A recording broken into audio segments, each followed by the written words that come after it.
with everything going on in the world, I want to go on a rant. I want to talk about what I believe, and it's not going to be the rant that you're probably thinking it's going to be.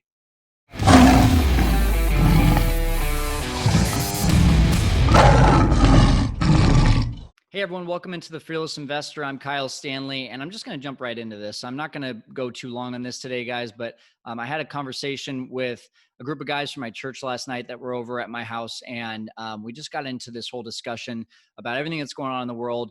And I don't talk very much about opinions. I don't talk a whole lot about things outside of real estate and investing too much. But I just felt like with everything that's going on in the world right now, I just wanted to have kind of a heart-to-heart with all of you and share with you where I stand on everything. And I'm not going to go into what you think I'm going to go into. I'm not going to talk about what side I'm on with things. I'm not going to talk about what I believe about all the riots going on, or I'm not going to talk to you about what I believe about, should be sheltered in as much as we are with coronavirus. Is it a conspiracy theory, or is it actually something to be concerned about? I'm not going to talk about all that. What I think right now that people have lost touch on, and it's really something that a member of our men's group last night really kind of brought to our attention, which is this whole idea of James 1:19. I want to read it to you. It says, my dear brothers and sisters, take note of this. Everyone should be quick to listen, slow to speak, and slow to become angry. Whether you're a believer or not, this is probably something that you've heard before. Basically, slow to speak, slow to anger, but quick to listen. And that's something that we don't really do a whole lot these days. And I think it's a big reason of why we are in this whole divisive state as a nation. I think another big reason is this thing right here, our phones. I mean, we now have this opportunity for everyone to hear us, but how many people are actually taking the time to hear those that are speaking out? Most people are getting to this point where they just see and react. They don't try to understand that person. And so what I want to talk about today is really this whole idea of, first of all, like, you don't have to have an opinion about all this stuff. That was another thing that we talked about as a group last night was, one of the men's group leaders has a adopted black son. And at one point he was getting ready to post something on social media where he stood on this because he felt like he was pressured that he had to have an opinion about everything that was going on. And then he stopped and he was like, I really don't have to. And it was kind of the same thing. He was like, my opinion on this matter doesn't really matter. I don't have to form an opinion in order to appease other people. I just have to believe what I believe and try to understand why other people believe what they believe. And I think that's really one of the most powerful things that we talked about amongst this group of guys was that it's this whole idea of you have to understand before being asked to be understood. It's just like what John Maxwell says when he said, what is the saying? In order to, nobody cares what you know until they know how much you care. And as a nation, where are we on that? Are we actually like trying to understand other people, or are we just blurting out our opinions and getting mad when you don't think the same way as I do? And I'm going to be honest, guys. I think that's ignorant. I think that's arrogance. I think that's ego. I think that is a really cruddy way to live your life, is just to think that you're right all the time and never to explore what other people think and why they think it. And so, one of the things that I just really think would cure us as a nation is to have this mindset of understanding before being asked to be understood. Another way to put it is James 1:19, like I already read. Again, it's everyone should be quick to listen, slow to speak, and slow to anger. But also, to really put it simply, be interested instead of interesting. Really try to gain a perspective of where that other person is coming from rather than having to be heard. And that goes for anything, right? That doesn't just go for everything that's going on as a nation. That goes for business as well. You want to do business together with someone, you need to understand where they're coming from, what their goals are, why they have those understandings and those desires to want to get those goals, or why they believe that X, Y, and Z is the way to be able to get that. And I just looked this up before getting on this podcast, and I don't know if any of you have ever really thought about this, but with all of the divorce that goes on in our nation, and really in the world, 65%, this was a study that was done by mental health professionals. They believed that 65% of divorces come and stem from some sort of miscommunication. And so my initial thought there is, if these people who live together, cohabitate together, know each other probably better than even their parents know them, and we're talking about these two people that are so close, so comfortable with each other, and still can't communicate effectively to share how they understand the other person, what their needs are, how to be able to give each other those needs, then how do we expect people who don't even know each other to communicate properly and to carry on peacefully? And so what I guess, like, my whole point is today is, what if we took this time instead to form an opinion about something and fight for that opinion?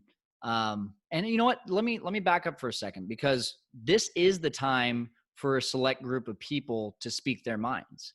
And I don't agree with anything going on. I don't agree with what led to these riots. I don't agree with the violence of the riots. But there are a lot of things that I do believe need to happen right now. I believe there's a certain group of people that have a platform right now to be able to speak and to protest in a way that will make a change.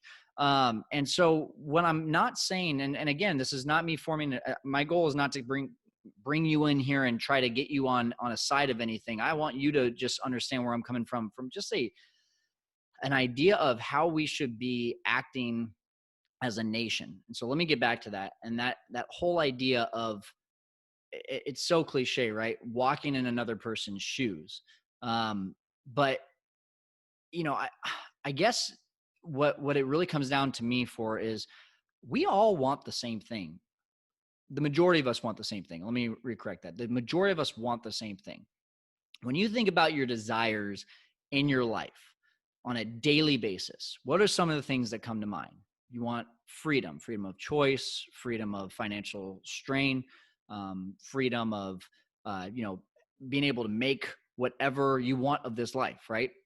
You want to be able to have a comfortable living. You want to be able to have a family that you care for and they care right back to you. You want to be able to have a group of people, a community that cares for you and you're able to provide care back to. You want to be able to go on vacations. You want to be able to, again, going back to family, provide for your family. You want to be able to do all these things, right? So if we all want those same things, and I'm over here saying, and not to make this like political, but I'm over here saying that I believe in order to get that way, you have to be able to create your own path, to create your own income, to make money after your 9-to-5 job, to be able to build a business. But you're over here saying, well, all businesses are corrupt, and it and you can't be, in order for me to have a comfortable life, you can't have a comfortable life, because there's this, it's either a win or a loss, where I'm over here with an abundance mindset of everyone can do it. Instead of us colliding and literally being like, no, this is possible. No, this is possible. No, this is possible. No, this is possible. No, you're wrong. No, you're wrong. No, I'm right. No, I'm right. Like you see on all of these news stations, on political debates, on all these different things, why don't we stop doing what is being modeled poorly and take a step back and say, that's interesting. I haven't heard that before. Tell me why you think that. That does two things. A, it shows that person that you care. Going back to John Maxwell's idea of nobody cares what you know, they only care, or they only want to know how much you care. And so if I say, that's interesting, can you tell me how you got to that idea? Rather than, hey, let's just take something really arbitrary. Apples are the best fruit. No, I believe oranges are the best fruit. Well, here's why apples are the best fruit. No. Instead of saying that, say, well, that's interesting. Why do you think oranges are the best fruit? And you might find that person growing up, their grandpa brought them oranges on a ranch, picked straight from the ranch, and it has this emotional tie to a family member. It has nothing to do with the makeup of the fruit. It has nothing to do, and by the way, I'm just pulling this straight out of my head right now. I didn't have this one prepared, but I'm just giving you an idea of this. It has nothing to do with the taste of it. It has nothing to do with the makeup of it. It has nothing to do with the nutritional value. It has nothing to do with the effort in which you're eating the piece of fruit, and it has everything to do with this emotion that is created when they think of an orange. Versus you believe an apple is great because it's healthier and it's got less acidity and it's got, and you believe an apple a day keeps the doctor away, and you have a completely different set of ideas that have led you to this belief that you both feel very passionate about. And guess what? Neither one of you are wrong. In fact, at the end of the day, all you really want is to have an enjoyable piece of food that you get to sit in the piece of your own home and have. But yet you are coming at it from these two opposite, I'm right, you're wrong, and nothing gets accomplished. So that's a really probably dumb comparison. But at the end of the, let's just take, for example, a marriage then. Let's go back to that. Let's go back to the fact that you both fell in love with each other. You both came together because you wanted to start a family. But then one day you realized that, hey, John keeps his dishes in the sink while Mary keeps her dishes in the dishwasher. And now you're both like, no, this is wrong, I'm right. Because of what? Why not just try to understand, hey, why do you leave your dishes in the sink? Why? I like to leave my dishes in the dishwasher, but I want to understand why you leave your dishes in the sink. And you might find out that that's how that person grew up. That's what was taught to them, that you leave them in the sink until they pile up and then you clean them all at the same time. Where you were taught every time you put a dish away, you're going to put it in the dishwasher because that's what was taught to you. And so we just have like these strong habits and opinions that come from these ideas. And I just really want to encourage everyone to ask better questions. Like, just show people that you want to understand their side, that you want to know where in the world they're coming from. And I know you didn't get on this podcast today to get advice on this kind of stuff, but I do want to talk about how this can really change in your business life too. And honestly, this is not even something that I had prepared either, but I do want to tie this back, and I'm just trying to think of some things right off the top of my head here of how this really can go with your business. But like, one way is just your clients. Like, your clients have these beliefs, they have these objections, they have these things that they believe to be true. And what is your job? Your job is not to prove them wrong. Your job is to help them see that if they have a different perspective, that it can really change their outcome. So, for example, with me, over the last few months, people believe, my prospective clients believe, that Airbnb is dead.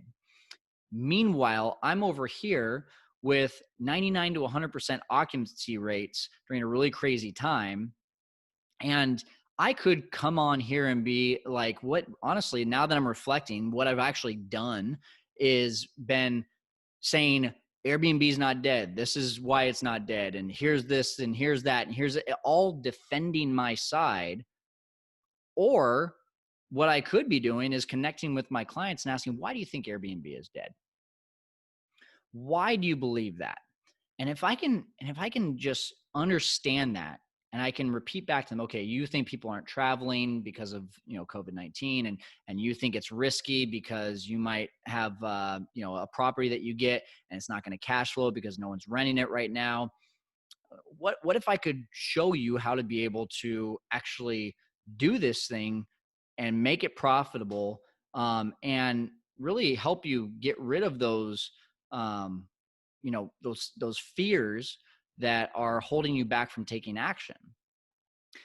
There's a huge difference there, right? There's that huge idea of like, one's just really an opinion that you are defending, versus another is understanding that person's opinion and helping them to be able to see the solution, and see the ways in which their opinion may not be correct.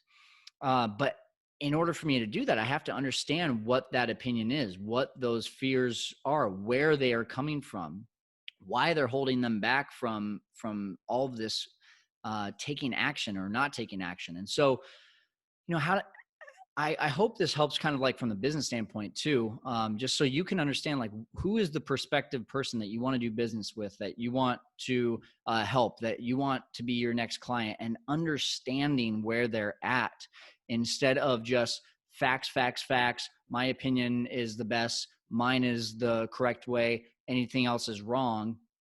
And let's give you another great example. I've talked about Grant Cardone a lot. Grant Cardone is just that way. He's very much, this is right. If you don't accept it, then you're not someone that I want to do business with.